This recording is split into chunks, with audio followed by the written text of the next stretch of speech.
Hey y'all, happy Thanksgiving. I'm talking a little quieter because I have family over and they're sleeping. And that's because it's Thanksgiving. It's a holiday in the US.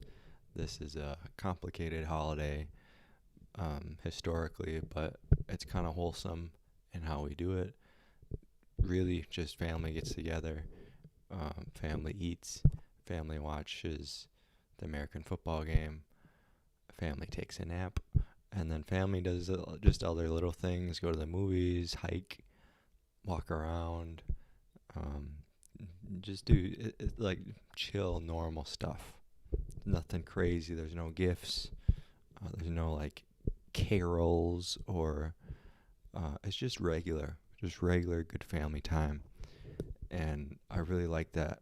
There's no pressure of I don't know, making it perfect. Like if it's not snowing on Christmas, it's kind of like a bummer. Or if you don't get the gifts that someone wanted, your little nephew wanted, it's kind of a bummer. But on Thanksgiving, you just gotta show up and hang out and be thankful, and that's my vibe. That's my vibe. So if you're new to this daily streaming series, I built this app. It's open source and it helps people get control of their day by letting you put your tasks and events there and rearrange them in interesting ways. And that's all I'm gonna say because I'm kind of sick of pitching it. But on this video, we're gonna review the efforts I've been doing recently, which is to just get the word out more and chip away at that a little more. So I go over here and I have my daily planner just for this stream, and you can see what we've been focusing on so far. And the last 5 days personally have been doing this, which is outreach and getting people excited, aware. So we're gonna do that a little more today.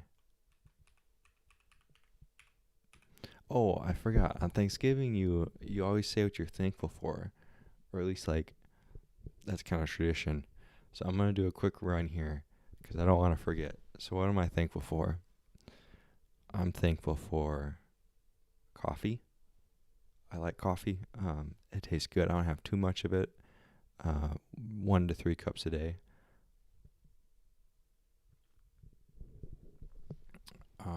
I'm thankful for family. I'm thankful for mechanical keyboards.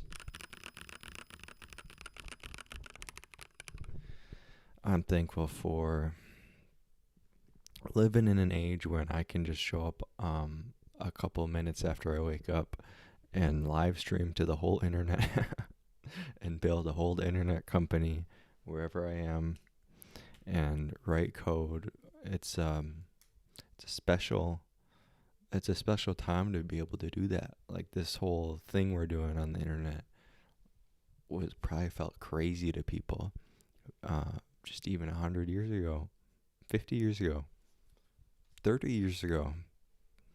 So it's a luxury, and I'm very thankful that we get to do this. I'm thankful for Reddit. Reddit is brutal, but at the same time, it's very generous. It can be brutal and generous. They give it to you how it is, even though some of them are maybe extreme and maybe a little too harsh. Uh, they give it to you how it is, and we're gonna see that now. So let's see what's been happening since last night. Um, okay, one of the things that's tough about Reddit is there's moderators, right? Because there's subreddits, and sometimes the moderators have rules, and in this case, I didn't follow the rules well enough. Let's look at this. Comes down from here. So this has been removed from a subreddit where I pitch my startup to other entrepreneurs. And here's what we got.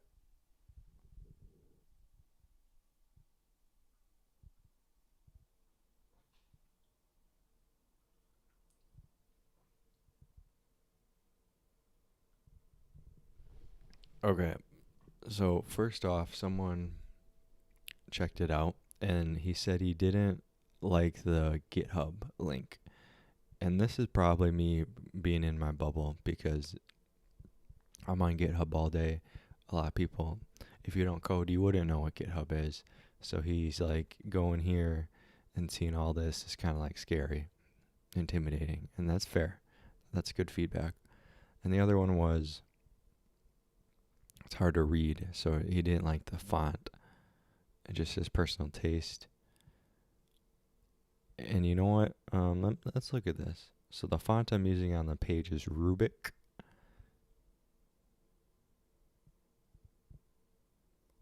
Internally, I'm trying to decide if his feedback is worth acting on, and I don't think it is.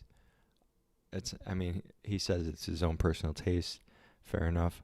I have heard things where people don't like the script font. There's like a handwritten script font that we'll put on the header here. And that's fair enough. But nice enough. He says best of luck. Why this got taken down, I think, is because there's a sticky note at the top of the subreddit. Okay, maybe I should have looked at that a little closer. And on the sticky note, they say, before you post your startup, I got to add all this info: the market size, product analysis, what stage are you in, conversion strategy, why you, who's your daddy and what does he do? Or wait, is that hold on, is that a lyric? Why you, who's your daddy and what does he do? Or wait, never mind. So basically, he wants more context. The moderator wants more context before he's going to keep my post live because he doesn't want to do extra due diligence.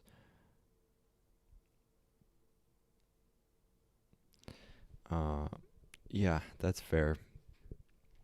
That's fair. I do know this info.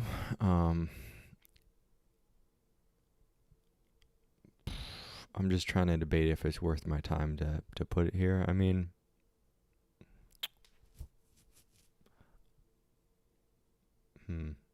let's look at some examples. Let's see what he likes after some people are doing this. Okay, I don't know how this is only 3 hours old, so maybe this will get taken down. Let's look at the top of the week or top of the month.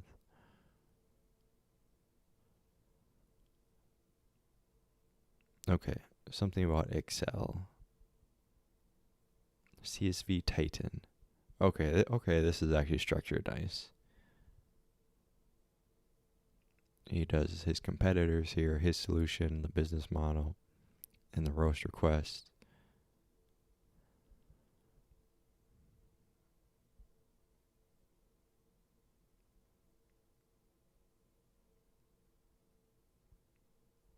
A lot of feedback. Okay. All right, I was on the fence. I was like, do I even try this hard? Like, is it even worth it? I think any one feedback wouldn't be that useful, but look at, there's so many people, and if they're all saying the same kind of thing, then I would swallow my pride and probably listen to what they say. If they all say they hate the Rubik font, I'll be like, okay, we'll go to Helvetica. Maybe Helvetica knew. Yeah, so I need a. All right.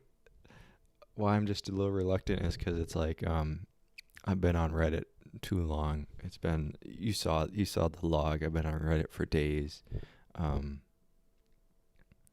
gonna do it off stream. Just because I want to do it right, and it's not that exciting to get this info. But for you guys, if you don't know, I'll just ad lib it. So the product I'm building, it's a productivity tool that helps you schedule your day in a simple way. Just trying to use plain English here. The market size, it's a good question. Frankly, I don't really care because our overhead is so low and I'm not trying to turn this into a unicorn. So instead of worrying about like what's the actual size, I care about, can it get us profitable? And then once we are profitable, I'll think about, okay, given this specific product, how far can this one go? If it can go a lot further, then yeah, we'll just stick to it. If not, then yeah, we'll go horizontal or vertical. Meaning horizontal would be like adding more tasking, adding more teams features, so that it's still like the productivity app, but just does like more. And going vertical would be like integrating with other workflows for a specific person or use case. For example, a productivity app for product managers, for designers, for software engineers, and then those people have other things, and so we'll just add those other things. And so I've no doubt that people will still have tasks and events and things to do and projects and teammates, and they'll have meetings. Like, I'm not, I don't care. I don't care. It's just like something that we can figure out. Sorry. Okay, analysis. How does this compare with the competition? A lot of the competition is either a full-on workspace, venture-backed, like big scale, Notion, ClickUp, Asana, Trello. These are big players who are well-funded and they do everything already, but they're generic. And the bottom part of the market is indie people like me who have a tool that does the thing, but it's like so specialized. And in the middle there's some people, some companies who are just in the wilderness trying to get to the next stage and survive. And what they do is they'll have a more opinionated product that does something a little better. For example, like there's VimCal, which is basically a calendar, but it's like really quick. It's really fast. So it's for people who want shortcuts and want it really quick. For mine, for example, mine's for people who want simplicity. So we have our own unique workflow, but it's a very simple workflow, and we have some structure to guide you into planning. So it helps you plan before you do. So that's our thing.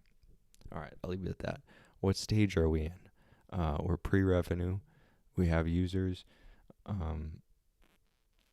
but we're not charging them. We don't have plans yet. I've been holding off on that because I want to see daily active usage for at least a semi-significant cohort, so that when I do pitch a pricing plan to them, I can see how it converts. Anyway, pre-revenue. Do you need money? Yeah.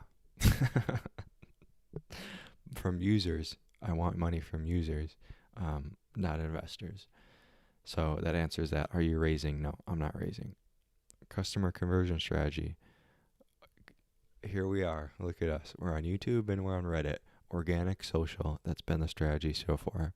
Also, SEO has been surprisingly good despite the landing page not having good SEO practices and not having many pages and going through many rewrites.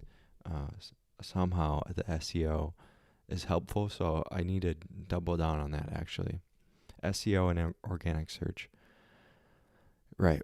Why you? Why me? Who's my daddy and what does he do? My dad's name is... I'm just kidding. I'm the best person for this job because I understand productivity in a way that not many other people do. And to give a one-liner, I see productivity as helping people rather than like a pleasureful seeking of tasks and doing things. And I break that down on my YouTube in a lot of different ways. But basically, I see productivity differently, and because of that, I'm putting different workflows and principles and designs into this app that venture-backed companies won't do, and that normal people who just vibe code an app won't do. Also, I have 10 years of full-time coding experience, probably 14 years of coding in general. We do have a good team. It's just me and one other person, but he's very experienced and good too. and no one else is funding us, not my daddy. this is there's a lot of daddy stuff here. I feel like maybe the moderator has some questioning to do, but no, I'm self-funding this.